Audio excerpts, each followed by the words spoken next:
All right. Been forever. I've been working all the time and applying my mind to the world of Bitcoin Cash. What the fuck?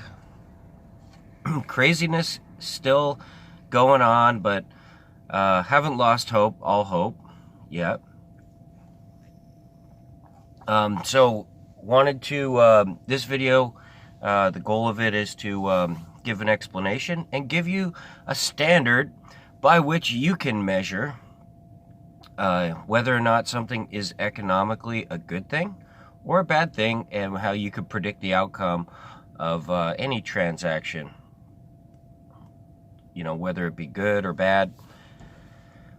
And I think this is missing in the world. So I think all my friends who have blocked me, and I'm a hot censorable item. I think on the Twitter, I've been.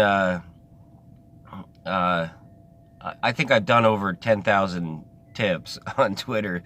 So Twitter got the memo, and on the they adjusted their algorithm to shadow ban me. So no one's allowed to follow me on Twitter. So you might notice that when you follow me on Twitter, or if you unfollow, whatever. Yeah, if you follow me on Twitter, it'll unfollow you. And I've had, honestly, about 40,000 people who have followed my account. Every day it's like a new list of people. Now, some of them are bots, but some of them are not bots. They're actual real people, and Twitter will no longer allow... for the last 2 years, Twitter has capped, no one can follow me, okay?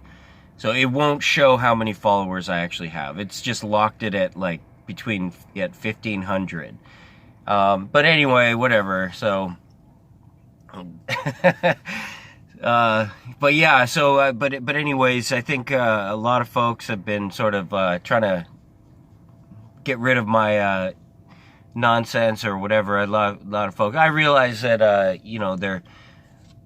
there's some disagreements in the community, but actually I like to talk with all the good people, and I think Bitcoin Cash has the smartest people. But I love to just get in there and see, communication won't harm you if you can do unto others as you would like to have done unto you.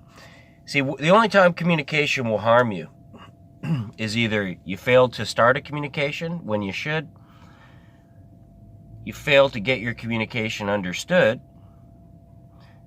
you fail to get your communication acknowledged when you say something, and then after it was your turn to talk, then if you fail to reciprocate on that communication, right?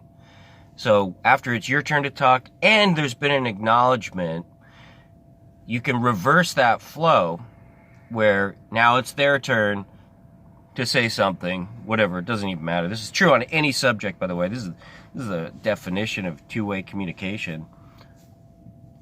Then it's their turn to say something, your turn to listen, receive it, and not just receive it, acknowledge. Let the person know that you got it, because it won't be your turn to talk again until you acknowledge. Let them find out that you understood what they said. This is where everybody goes wrong, not just in Bitcoin Cash.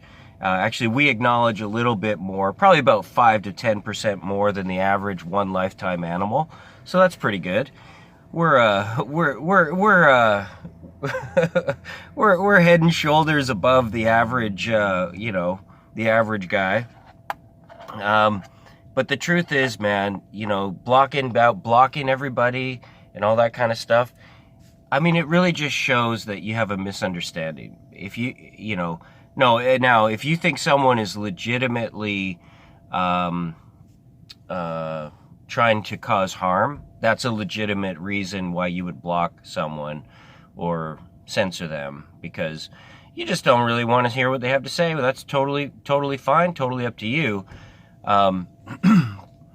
But I would caution against just if you feel the need to block people. You can see that it's very. If you study back on the two-way communication, you'll see I'm not really, if you look at, am I saying things that I would not like to have experienced? Kind of, yes. Am I actually willing to experience what these people are saying? Probably not. I'm kind of just retorting all the time. There's like retorting. There's no actual receiving of communication, right? Okay, well, anyway, that's not the whole point of my talk here. But actually, I feel a little bit better just having said all that shit, man. Damn, I got a lot of suppression on my everybody's trying to censor me, man. So, okay, but I had a point to this video, and it is that for Bitcoin Cash to succeed, and the people in Bitcoin Cash, I wish to offer you a concept by which you can measure, and which applies to government and cartel and individual alike, okay? To all of my friends who believe that because you're a cartel, that it's now okay to violate economic exchange policy, I wish to warn you about the suffering that will ensue. That trust me, just because you're a cartel doesn't mean that everything you can no longer make a mistake. And you definitely need to still have good ideas. It doesn't matter what kind of a group you are. You gotta try to be sustainable. Or as the great Eric Voorhees said in a tweet the other day, which was asinine, who normally Eric is pretty cool. I'd say he's about 80% cool, 65% cool. But he was saying, like, why would you want to be sustainable in economics? Why would you want to? Yeah, exactly, Eric. Yeah. But he was saying that things need to change and things need to grow. It's true. It's partially true that things do need to grow and things do need to change. However, sustainable economics has its own meaning, and that's where you're doing things so that you can continue doing things. If you don't have a sustainable model, what'll happen is you'll be able to do stuff today, and then into the future, everybody starves. So having a sustainable model, just because you're cartel doesn't mean you don't need to have a sustainable model. Even more so you do, because there isn't some outside force that's going to govern you, and you've got to be self-governed. So now your decisions and your actions, whether or not they'll be sustainable, are completely dependent upon the principles that you know and that you're operating off of. And so for you, I wish to give you this principle because I think that nobody ever told you this. And so I'm going to keep saying it. And one of these years, I think people are going to, get the idea that what I'm saying is, is more than actually, well, it's real. This is the real talk. This is the real talk. This is not, this is not like, this is not the high gloss, bunch of Nietzsche bullshit,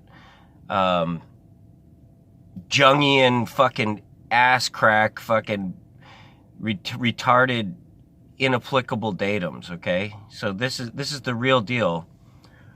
It's close to the Buddhist talk, and it's like you don't outflow to another what you don't want to inflow. Okay, you don't put out there what you wouldn't want to have done to you, and you can't hide behind the cartel of a group. You're an individual. Every individual is literally outflowing 24/7 something into the physical world at others, and we're all doing this, right?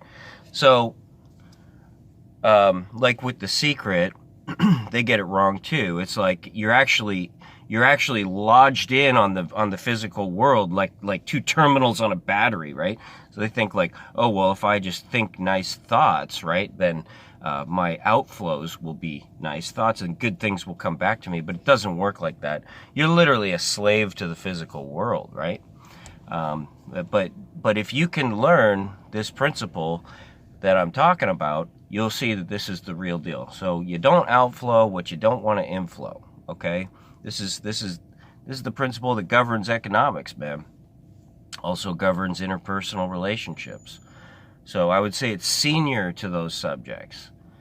And I would say that Bitcoin Cash miners are going to keep on going down whatever road they're going to go down and find themselves at some dead end, the longer it takes for them to sort of sit down and figure this out.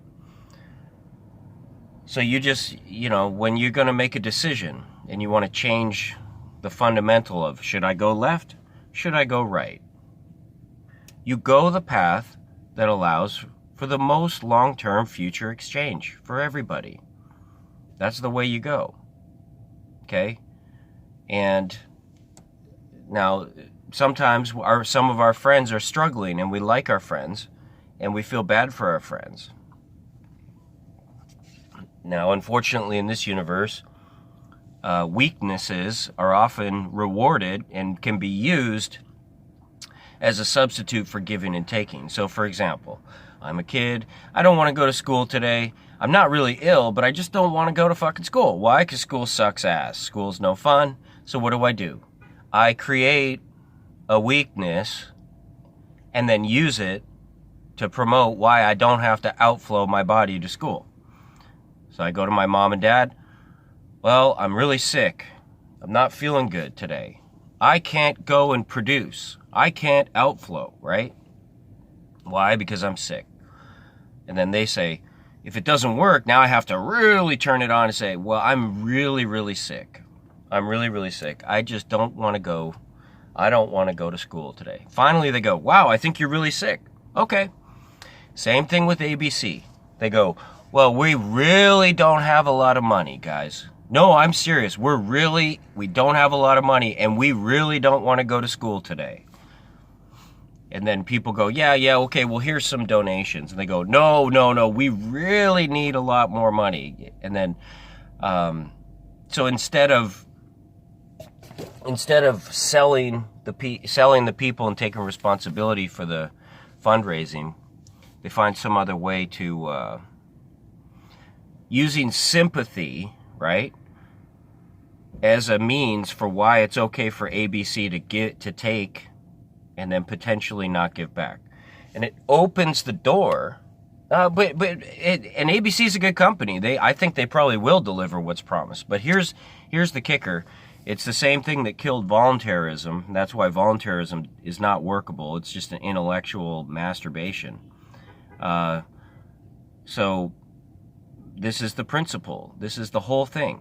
If you want to have individualism that's sustainable, you cannot open the door for an out exchange situation. So you got ABC here, and yeah, if we give them $5-10 million, whatever, they'll probably do good shit with it. But what they're doing is violating the policy so that they don't see that one day they're not going to be there. There'll be some other company, and they will not have the ethic level of ABC, and they'll ruin everything. And it'll open the door for that and say, well, we really just need to violate our economic policy. I know that every entity should be giving and taking and responsible and pulling its own weight kind of thing. But here, this is an emergency. This is a War Measures Act, right? And so went the United States, so went Rome, so went Greece. So went the Buddhist. Okay? So it's not that in this particular situation, ABC will not deliver what's promised. But the danger is, just like how volunteerism doesn't function properly, is that people can voluntarily agree to be intellectually stupid and be non-productive.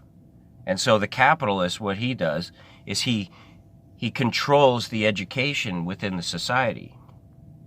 That's his actual main monopoly. It's not on the capitalist controls the information and then excludes certain information from the populace. Now, there's different degrees of capitalism. So a wide open capitalism is where everyone can learn whatever the fuck they want. But the volunteerism is good as long as everybody's like, yeah, do what you want, do unto others as you would like to have done unto you, and you're your own person, and all that kind of stuff. And at first it works great, But then somebody figures out that that guy down the road is not that smart, and you can turn him into a bit of a slave by not sharing with him certain principles, and going into having him go into an agreement that that he wants to be a slave. That's the trick. That's how you kill volunteerism, and that's why you know, it's not as prevalent. So, but it'll probably come back in. But I'm just saying that you can get people to agree and want to be a slave, and that's how you kill them. That's what crony capitalism does. Not real capitalism, but anyway, whatever. Rambling like a madman. But the whole point of this is this: economic policy needs to set up for a give and a take, and when you open the door for something to give and not take back, or to take and not give back, you know, whatever way, whatever you open the door for that, you're welcoming in death, and you're welcoming. That's how things die, man. So think that through. You probably all got me censored and blocked anyway, so I know no one's even listening. All right, thanks a lot. Take care.